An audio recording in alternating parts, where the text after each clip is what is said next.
সংখ্যা হচ্ছে 70 আর হিন্দু সংখ্যা হচ্ছে 30। 2 ঘন্টাও লাগবে না তাদেরকে থেকে গুরুত্বের জলে ভাসিয়ে দিতে। যখন অপমান করেছে সনাতন হিন্দু ধর্মকে, তার প্রতিবাদে ভারত সেবাশ্রম সঙ্গে কার্তিক মহারাজ উনি একজন সনাতন ধর্মের নারী। ভারত মাতা কি জয়, ভারত মাতা কি জয়।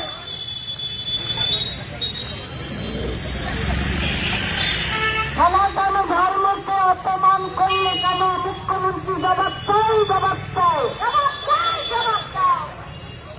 भारत सेवाश्रम संघ की परमानंद जी महाराज की, परमानंद जी महाराज की, प्रदीप्तानंद जी महाराज की, भगवान प्रदीप्तानंद महाराज की।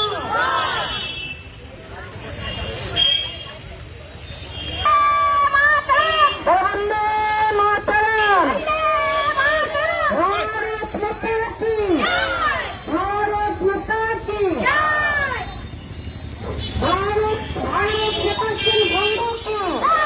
भारत सेवाश्रम संघ की, सनातन हिंदू धर्म की, सनातन हिंदू धर्म की माता की सनातन हिंदू धर्म की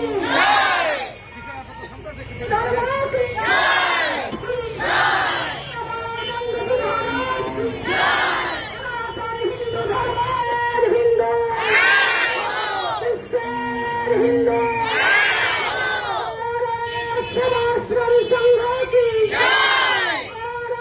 सेवाश्रम संघ की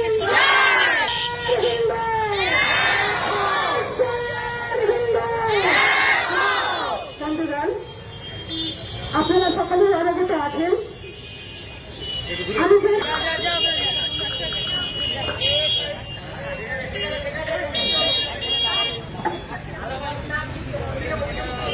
কি কর্মসূচি নেওয়া? আমাদের কর্মসূচিতে আমাদের ভারত সেবাশ্রমের সনাতন ধর্মের কার্তিক মহারাজকে নিয়ে তাকে যে পুরোচিত কথায় অপমান করেছে তার ধিক্কার মিছিল জন্য আমরা এই সভাটা।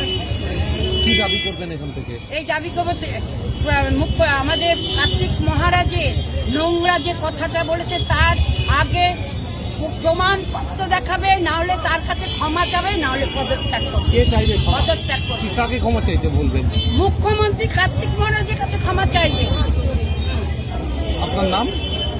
আমার নাম ইরা ভট্টাচার্য, হিন্দু মহিলা সমিতির সেক্রেটারি, ভারত সেবাশ্রম সঙ্গে হিন্দু মহিলা সমিতির সেক্রেটারি।